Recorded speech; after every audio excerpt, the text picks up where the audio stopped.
This case starts with the question so disturbing, it instantly stops you in your tracks. Why would someone strangle a 2-month-old kitten? What unfolds isn't just a courtroom proceeding, it's a chilling look into a mix of drug abuse, mental health struggles, and a crime that even the judge struggles to comprehend. The defendant, Macy Malone, stands accused of a brutal act of animal cruelty. But as the hearing progresses, the real tension comes from one thing: there's no clear answer why it happened. So why are you strangling a 2-month-old cat? I'm sorry, Your Honor. No, I mean, I know you're sorry. You're saying you're sorry you did it. I'm asking why. Why would you do that? I was under the influence of drugs. But you were eating at Sonic when this happened? Yes, ma'am. What drugs are you saying you were under the influence of? Methamphetamine. Okay, so why did the meth make you strangle a cat? Calling 2023 CR 9329, State of Texas versus Macy Blair Malone. Now parties approach and announce for the record for the state. Hank Wilkins for the state, Your Honor. Defense. I'm Al Dapper for Macy Malone. Ready? And are you Miss Malone? Yes, ma'am. Counsel, have you received all the discovery? Yes, Your Honor. And did you review it with your client? Yes, Your Honor. Court will find that the state is in compliance with discovery. Are there any applications on this case? No, Your Honor. Ms. Malone, I'm showing you what's entitled True Bill of Indictment. Did you review that with your attorney? Did you understand it? Yes, Your Honor. Counsel, do you waive the reading of the indictment? Yes, Your Honor. State, are you proceeding on the indictment as presented? We are, Your Honor. In the end, the court reached a firm decision: 4 years in prison, along with strict conditions, no contact with animals or minors, and long-term consequences that will follow the defendant well beyond her sentence. This case highlights a difficult intersection between mental health, substance abuse, and criminal responsibility. While those factors may provide context, the court made it clear they do not erase accountability. What stands out most is the judge's persistence in trying to understand the why, only to be met with silence. And maybe that's what makes this case so haunting. Sometimes there is no satisfying answer. If you found this case as shocking as we did, make sure to hit that like button, share your thoughts in the comments, and don't forget to subscribe for more jaw-dropping courtroom breakdowns. Ms. Malone, I'm showing you what's entitled Court Admonishments and Defendants Waivers and Affidavit of Admonitions. Did you review this with your attorney? Did you understand it? Yes, Your Honor. And did you sign it in all the appropriate places? Yes, Your Honor. Did you understand you're charged with cruelty to non-livestock, torture, etc.? And that is a third-degree felony. Range of punishment is anywhere from 2 to 10 years in prison and up to a $10,000 fine. Did you understand? Yes, Your Honor. If you have a plea agreement with the state, the court does not have to follow your plea. If for any reason the court does not follow your plea and gives you more than you bargained for, the fact that you entered a plea will not be used against you and you will be allowed to withdraw your plea. Did you understand? Yes, Your Honor. Did you understand you have a right to jury trial, a right for you or your attorney to cross-examine and confront any witnesses the state would call and the right to remain silent? Your Honor. Did you understand by entering this plea bargain agreement, you were giving up those rights? Yes, Your Honor. And did you intend to give up those rights and enter into a plea in this case? Yes, Your Honor. Counsel, has your client been able to provide you with any defenses? Yes, Your Honor. Do you believe she has a rational as well as a factual understanding of the charges against her? Yes, Your Honor. Do you believe she's currently competent and was legally sane at the time of the offense? Yes, Your Honor. Ms. Malone, has anyone threatened you, coerced you, or placed you in fear to get you to enter this plea? No, Your Honor. Anyone promised you anything other than the plea? No, Your Honor. Are you satisfied with the way you've been represented? Yes, Your Honor. Are you a U.S. citizen? Yes, Your Honor. Court will find that defendant has knowingly and voluntarily waived her right to jury trial. Showing you the plea bargain page. Did you review that with your attorney? Did you understand it? Yes, Your Honor. According to the plea, punishment is to be assessed at 4 years in the prison, and there are no applications. Did you understand that to be the plea? Yes, Your Honor. Defense? That is the plea agreement, Your Honor. State? Yes, Your Honor. Showing you the waiver of appeal paragraph. Did you review that with your attorney? Did you understand it? Did you sign it in both places? Yes, Your Honor. Did you understand by signing that you're waiving your right to appeal?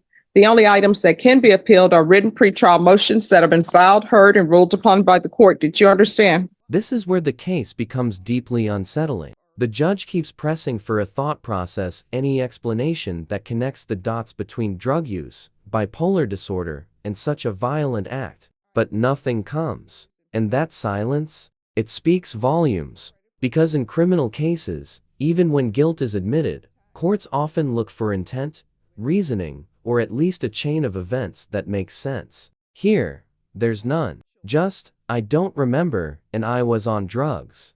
The defense tries to paint a broader picture: homelessness, mental illness, substance abuse, but the judge isn't convinced that these factors explain the cruelty. And honestly, would they convince you? At what point do explanations stop being explanations and start sounding like excuses? Yes, Your Honor. Counsel, have there been any such motions? No, Your Honor. Then to the offense as charged, how do you plead? Guilty, not guilty, or no contest? Guilty.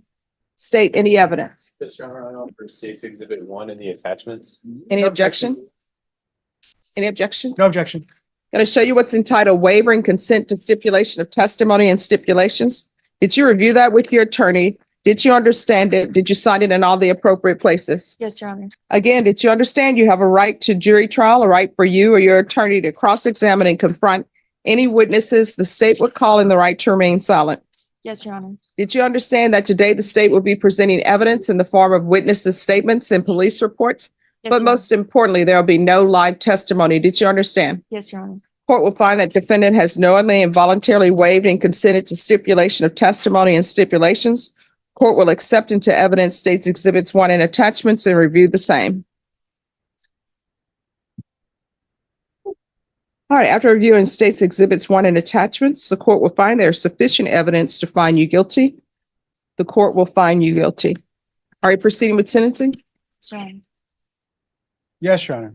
If I could just state one thing on the record. Your Yes. Honor. There were some mental health concerns, but we did have her referred to Carruthers. She was examined for competency and sanity, and both of those have been resolved. All right. So she was deemed to be competent.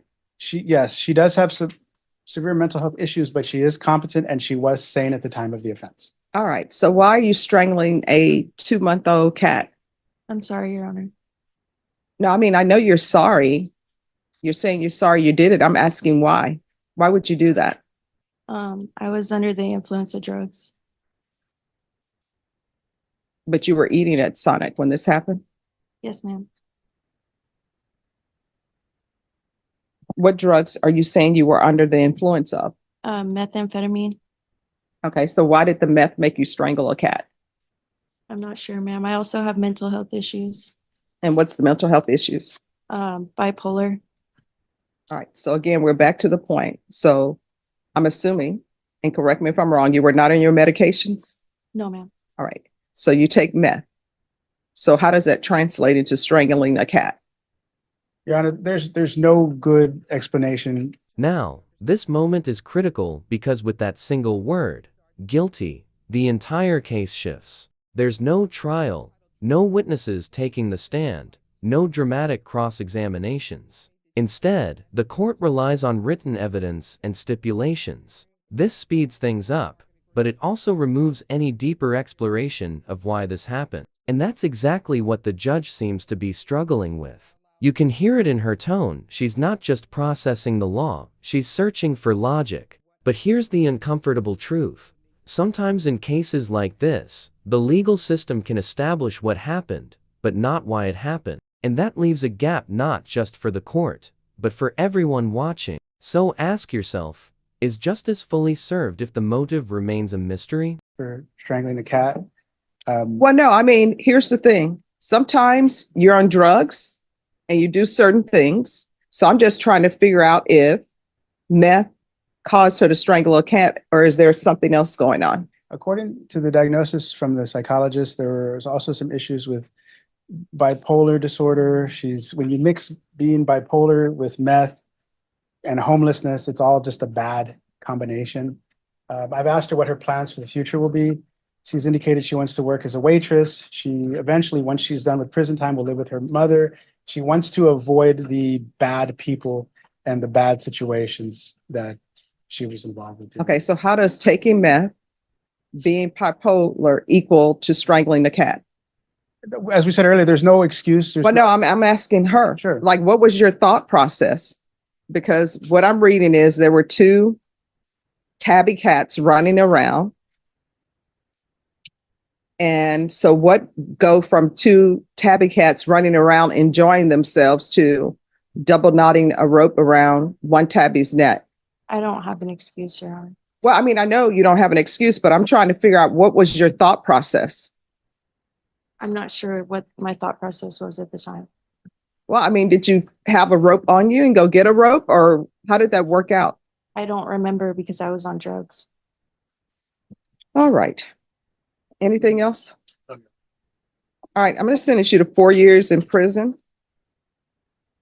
Give you credit for any time served. There's to be no contact with any animals or children. Well, I should say, or minors. So you're not to have any contact with minors or children. Do you understand? Yes, Your Honor. Or animals. Yes, Your Honor. So what that means is if you decide to give birth and have a child, Child Protective Services, if they're doing their job, they're supposed to come in and remove that child. Do you understand? Yes, Your Honor. All right. Anything else with regards to sentencing? No, Your Honor. I'm going to show you what's entitled Trial Court Certification of Defendant's Rights to Appeal. Did you review that with your attorney? Did you understand it? And did you sign it? Yes, Your Honor. Because this is a plea bargain agreement, because I followed your plea bargain agreement, and because you've waived your right to appeal, you do not have the court's permission to appeal. Because this is a felony conviction, you're not allowed to own or possess any weapons or ammunition. If you have a question over what a weapon or ammunition is, you'll need to speak to an attorney. Do you understand? Yes, Your Honor. All right, and just one moment.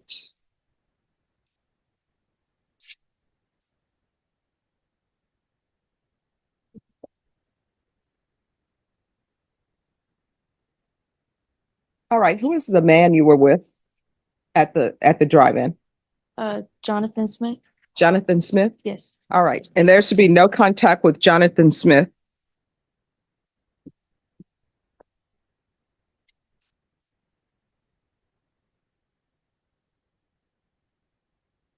All right, that's all. That's it, Judge. Thank you. You're welcome. Okay. The courtroom faced a disturbing scene as Macy Malone stood before the bench to answer for a heartbreaking act of animal cruelty. The defendant was charged with torturing and strangling a defenseless 2-month-old tabby cat with a double-knotted rope while at a Sonic drive-in. When Judge Boyd asked for a reason behind this senseless violence, the defendant claimed she was under the influence of methamphetamine and struggling with bipolar disorder, yet she couldn't explain why her thought process led to such a cruel end for a kitten. Judge Boyd, visibly seeking a shred of logic where there was none, didn't buy the excuses. She sentenced the defendant to 4 years in prison and issued a chilling warning.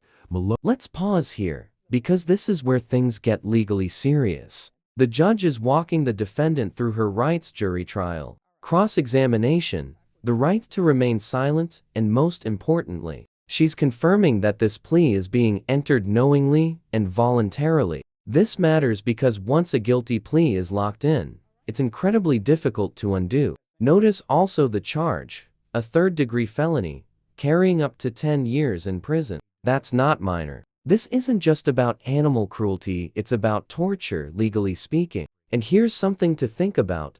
Do you believe someone in this situation fully understands the weight of their plea when drugs and mental health are involved? Or is the system assuming too much clarity from someone who may not have it?